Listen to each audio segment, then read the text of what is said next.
Hello, truth seekers, good people of the world. Today I would like to present a lesson on how to do gematria and explain why gematria is important.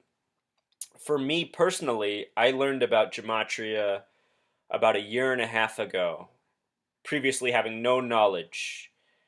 And if you're not familiar with what gematria is, this is how you spell the word right here, gematria. What it is the practice of coding numbers into names, words, phrases, and sentences. And it's a practice that dates back to the ancient Babylonians and is now most commonly practiced by people of the Jewish faith.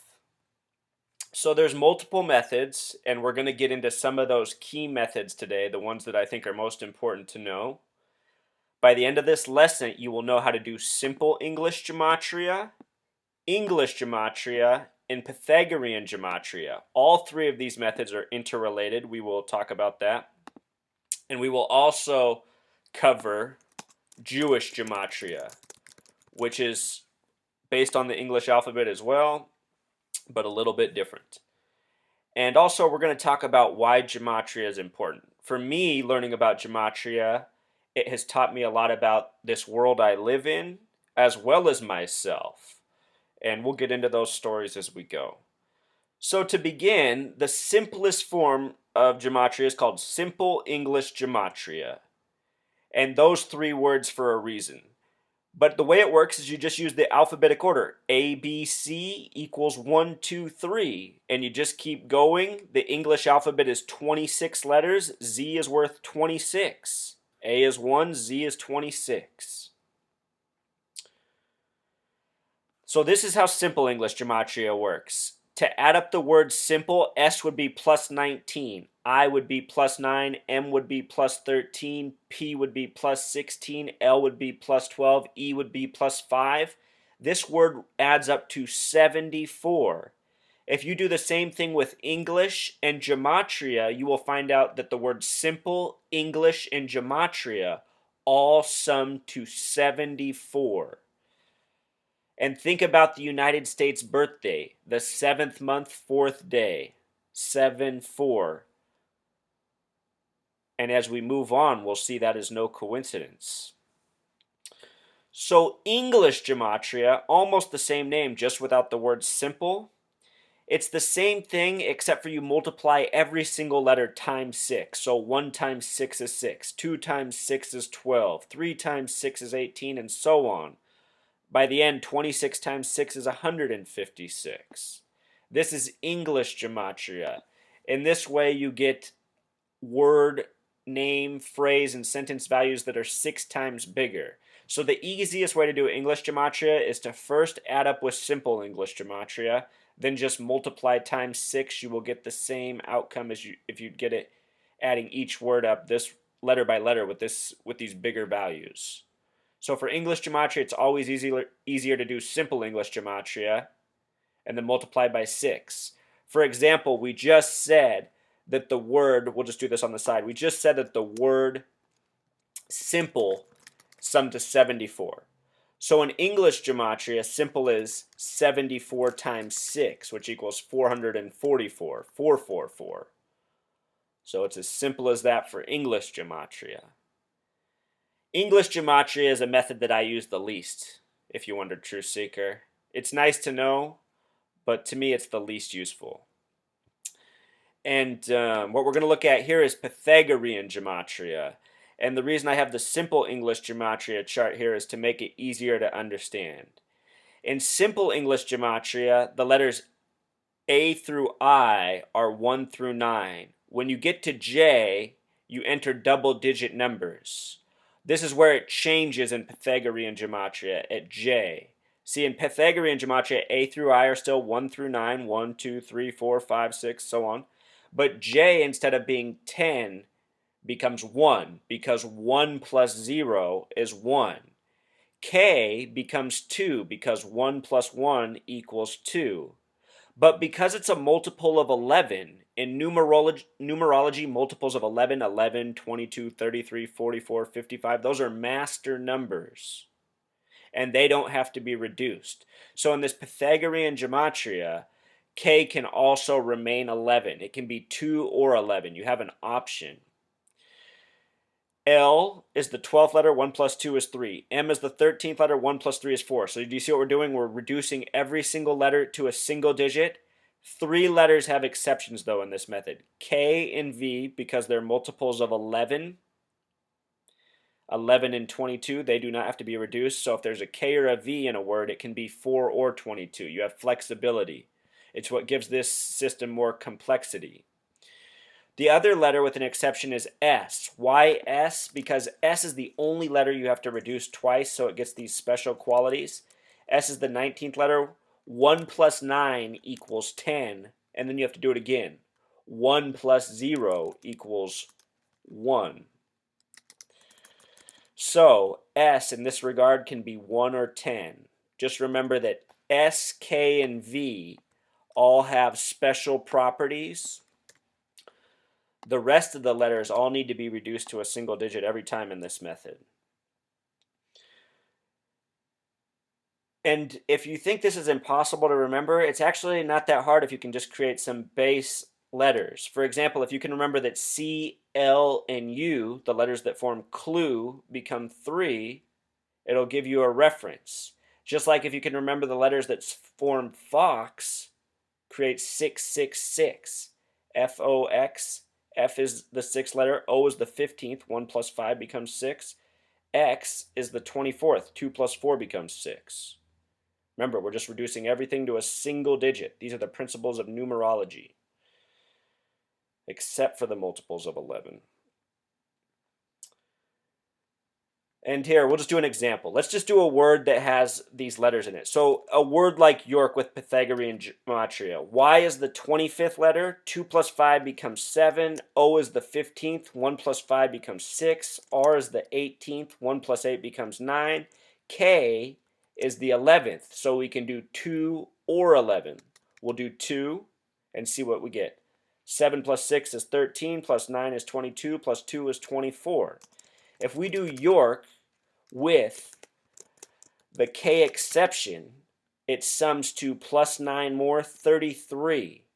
And if we just do simple English gematria, I want to show you this truth seeker so you can see how the check works. It sums to 69. Now 2 plus 4, this is how you check it. 2 plus 4 equals 6. 33, 3 plus 3 equals 6. 69, 6 plus 9 equals 15. 1 plus 5 equals 6.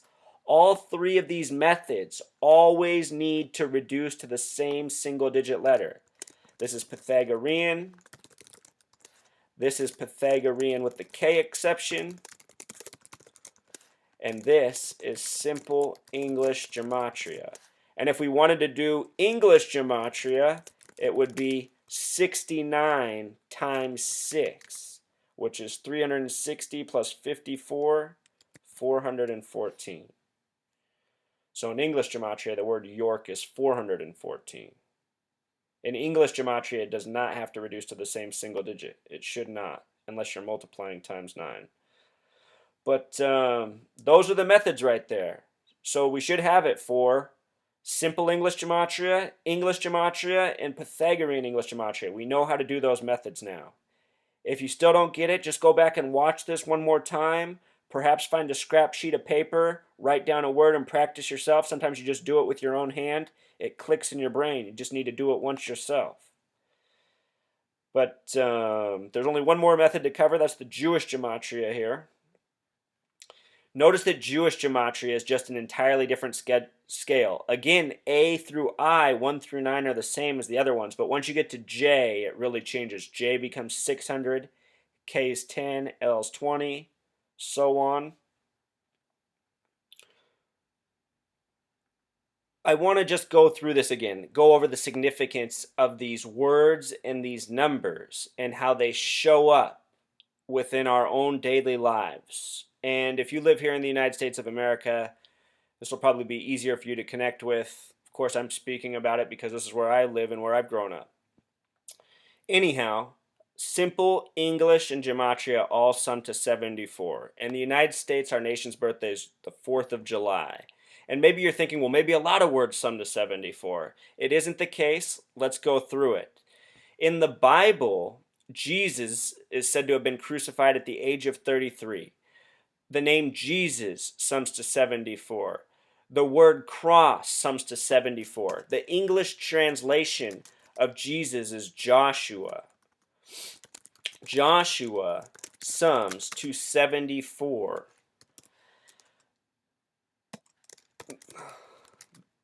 There's this spelling of Jesus. 74. Jesus is said to have been Jewish. Jewish is 74. In the Quran, it's book 47 that speaks of Muhammad. Muhammad is 74. Within our own nation's geography, only one of the 50 states sums to 74. Only one of 50. That's 2%. And it happens to be the 33rd state, Oregon. Remember, Jesus is crucified at 33? Oregon, the 33rd state, sums to 74 with simple English gematria. The abbreviation OR even sums to 33. And think about how once upon a time, how important Oregon was to westward expansion. It used to be a much more massive state that has since been broken apart into other states. Idaho, Washington, Montana, and more. The Oregon Trail. So a very significant state in our nation's history. But that's not all. That's not all, Truth Seeker. This is what I really want to talk about right here. If you study Gematria, in Gematria, the God number is said to be 26. This doesn't pertain to just English, it's just in Gematria in general. The God number is 26. God, with simple English Gematria, sums to 26. And again, the English alphabet is of 26 letters. If you sum God with Pythagorean Gematria, G's the 7th letter, it stays. O's the 15th letter, 1 plus 5 becomes 6. D's the 4th letter, it stays. If you sum God this way, it sums to 17. 26 and 17. Why are these numbers important? Let me show you. If you sum 1 through 17, it sums to 153. If you sum 1 through 26, it sums to 351. Look at how those numbers are reflections of each other. In this symbol known as the Vesica Piscis, it's often on the back of cars, the symbol that resembles a fish. There's a math shorthand to represent that symbol. And the math shorthand to represent it is the number 153. Because within the mathematical equation, the ratio that forms the Vesica Piscis, these numbers show up within the ratio 1, 5, 3, 3, 5, 1 in that sequence. The point is these numbers are not arbitrary. They're based in mathematics, they have reason, and they're encoded into our language. It's the reason the word God is 26. This is the shape of the Vesica Piscis without the tail. The Greeks called this symbol the matrix of life. They said all of creation appears within this life. Because these numbers are based on sacred geometry, and what you find is that these numbers, they're replicated within our own bodies. They're replicated within the spiral of galaxies. They're all through the universe. And going back to these symbols up here, they are known as the ichthys and the Pisces often.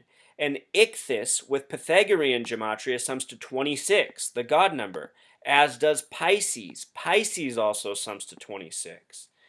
And the lettering combinations we often see in these on the backs of cars and on mailboxes where it's present. Look, this common acronym, 33. The word Darwin with Pythagorean gematria sums to 33. It should be noted that Darwin died on a date with 33 numerology, as did Einstein and so many other scientists. Sometimes there's the joke and it says in chips here. Even that joke, the way it's written, sums to 33, telling us that the joke is on us without us even knowing it. We don't even know to laugh. We haven't been told about the punchline. This is no coincidence, Truth Seeker. These are numbers of much importance. Let's see. What am I looking for here? So in the Bible, this number, 153, it comes up in John. It should be noted that John sums to 47 in Simple English Gematria, the flip of Jesus, 74. In the narrative of the miracle catch after Jesus' resurrection, they catch 153 fish. And Christian historians debate about this number. Why 153? Well, Truth Seeker, I'm showing you why. We don't need to debate about it anymore. It's the encoding of these mathematics, the mathematics of creation, the mathematics that represent all of our lives as thought of by the Greeks thousands of years ago. This is old knowledge recreated in different ways. I think the Bible is a retelling of this sacred knowledge, reapplied a different way, possibly for a new people of a new time. Once upon a time. And it's not just that passage, Truth Seeker. The Catholic Church has people do their rosary prayers 153 times. Rosary is a 33 word. There's just so much of this. It's present in the military.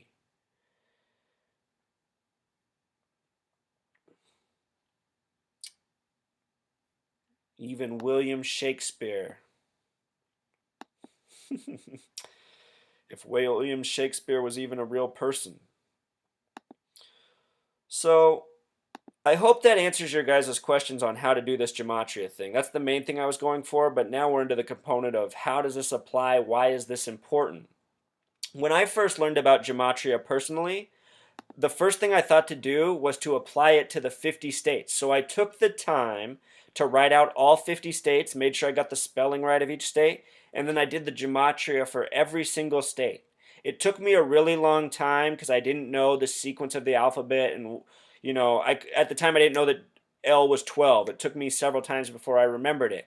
But by the time I got done doing all 50 states, it probably took me about 2 hours at the time. By the time I got done doing all 50, they were just stuck in my brain. I almost then knew every letter and every number. It was almost all clear. And then a little more practice, it was clear. So that's why it's worth it to take the time to do something like this. Write out all 50 states and then do the gematria. And do it with both methods. And make sure you did your math correctly. The more you do it, the easier it gets. And anyway, when I did this, one of the cool things I found was, for example, the only state that summed to 74 was Oregon. I found that out. I also found out that with Pythagorean gematria, only 3 of the 50 states sum to 33. The first, Delaware, which also has an establishment date of 33. It was established December 7th, now known as Pearl Harbor Day, 1787. In numerology, 1 plus 2 plus 7 plus 1 plus 7 plus 8 plus 7 sums to 33. That's how you get the numerology of a date. So and that's also what I started to notice right away. I said, wow, look at this. The gematria of the word matches up with the establishment date. And it's not just true for Delaware. It's true of Thailand and so many other places. It's not just the United States. So of the 3 states that have this, it's the first state, Delaware. The 6th state, Massachusetts. Remember, the numerology of 33 is 3 plus 3 equals 6. The 6th state. And the last. So first, last, and 6th. 3 33s. I mean, how perfect is that? And there's more, Truth Seeker. There's a lot of interesting things. There's 9 states with 11 gematria when it breaks down, and a whole lot more. And I don't think any of it's an accident. I think it's all very well thought out and well planned. As for how I found out about my own, or how these numbers impact my own life, well, I've told this story before on my blog, but if you haven't heard it, I'll tell it again. Last year on April 7th, that's also the date 4/7, or in some parts of the world it would be 7/4, I had 2 girls message me, send me text messages that I hadn't talked to. I hadn't talked to either of them in about 2 years. I dated both of them in the past, and I hadn't heard from them. And all of a sudden, they both texted me out of the blue within about an hour of each other on the same day. And I thought, weird, because it was just on April 7th. I just thought it was already weird. And studying these numbers, as I said in the very first blog I did in this video, the most important numbers are 26, 33, 47, 74. Other numbers are also important, but it just seems in doing this research that so often 26, 33, 47, 74 come up. So anyway, I was already thinking, wow, it's this date. And look at this. These girls are texting me. And my girlfriend right now, who I've been dating forever, I met her on the 4th of July, you know? So anyway, these are two different girls. Well, one of their names was Maddie. Look at this.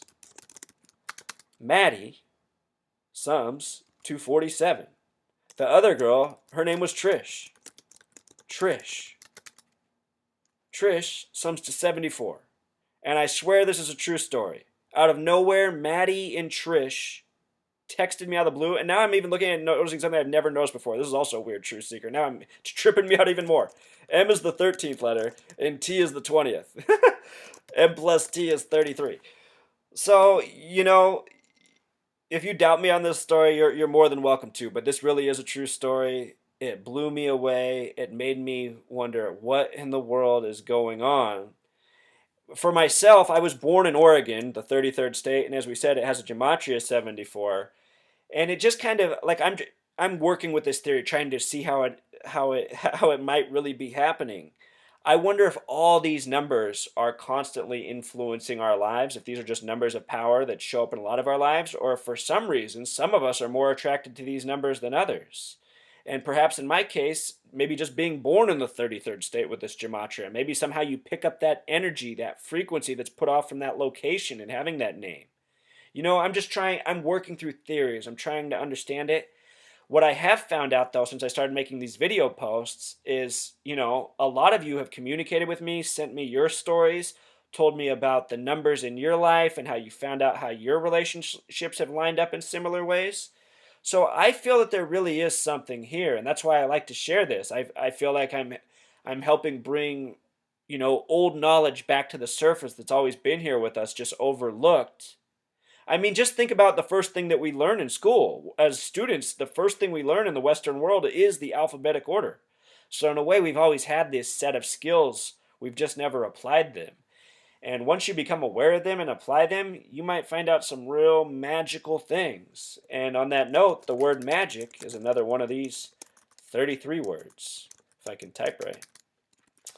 33. So, True Seeker, hope you learned a few things here. Give you one little more piece of information. With regards to 33, it's what a name is supposed to sum to in Gematria. And the word name in the English alphabet sums to 33. If you write out code name and do the Pythagorean Gematria, it's just like this. Code name is 33. So again, hope we covered all this. If you have any questions, feel free to post them in the comments below. I'm also going to make a short playlist with a few more videos that are related to this. If you want to watch that, I'll have that link down below as well. And while we're at it, let's also watch this video on YouTube about sacred gematria. It's a good one.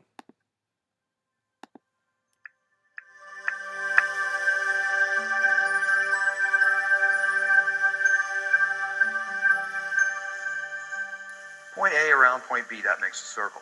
But these two single points are clones, and those 2 points have equal potential. So not only can point A rotate around point B, but point B can also rotate around point A. This is one radius that both circles share. That black form in the middle there, that's called the vesica piscis or the vesica piscis, depending on what you prefer. The vesica piscis is literally the womb of the universe. This is the whole essence of the universe. I'm not kidding. Sounds like a real crazy thing to say, but two circles of common radius, and this shape in the middle that it makes, called the vesica piscis, is the whole root of sacred geometry.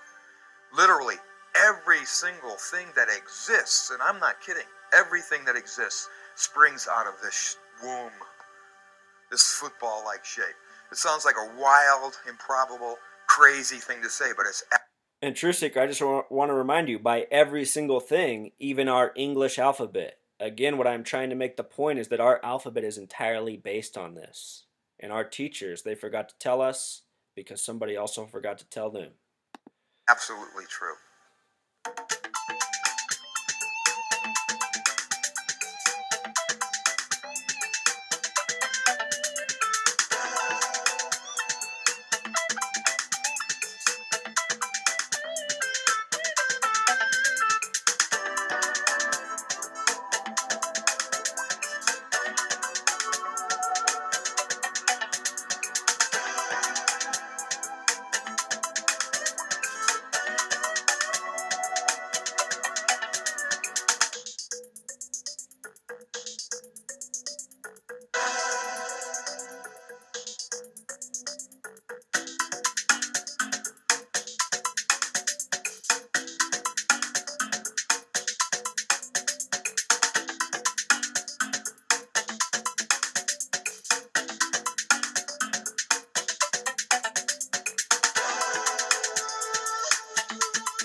Everyone pretty much agrees.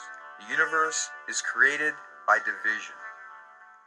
That ultimate mystery, that great creative force, which is the all, God mind, unity consciousness, that oneness divides and becomes duality, and voila, the Big Bang. True Seeker, Big Bang sums to 33 with Pythagorean gematria, just like Genesis, the first book in the Bible. And a lot of people say Big Bang is the scientific retelling of Genesis. They both sum to 33.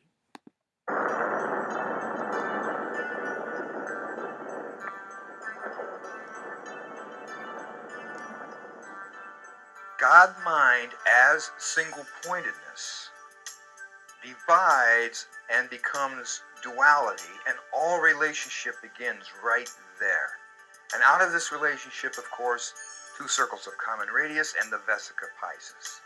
Vesica Piscis. So let's look a little closer at this Vesica Piscis, huh? Right there it is, that's it.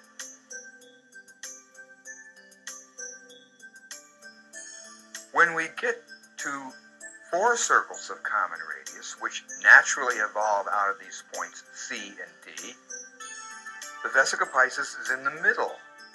But we have now 5 Vesica Piscis inside 4 circles of common radius. 1, 2, 3, 4, 5. Ah, interesting. With the creation of those points C and D, we have within the Vesica Piscis a triangular situation. So we started with unity, we evolved into duality, and now we have an evolution to trinity. This is the birthplace of trigonometry, an entire division of mathematics born in the Vesica Piscis. Huh?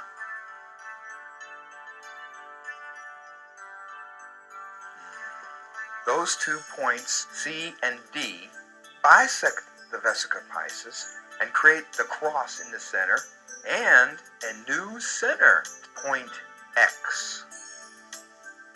So this introduces the transcendental nature of this pattern.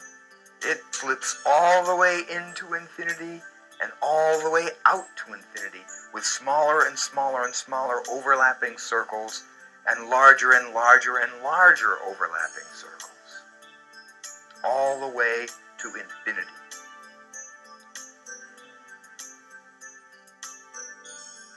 So, you can't learn about the Vesica Piscis in a few minutes.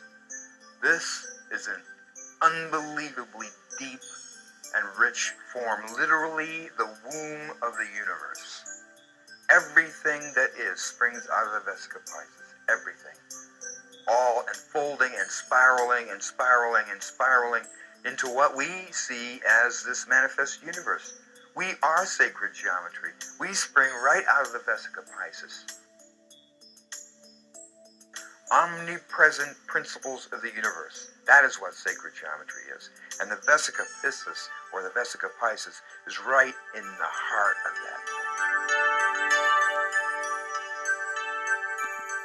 that. All right, Truth Seeker. So that about wraps it up. Give you one more thing. Maybe you still got a doubt. This might be the clincher. You're wondering, is the English alphabet really based on mathematics? Well, check this out. I say it most definitely is. 13 plus 1 is 14, plus 20 is 34, plus 8 is 42, plus 5 is 47, plus 13 is 60, plus 1 is 61, 81, 93. 93 plus 19 is 112. 112 is a lot like 1 plus 1 equals 2. All right, Truth Seeker. Until next time.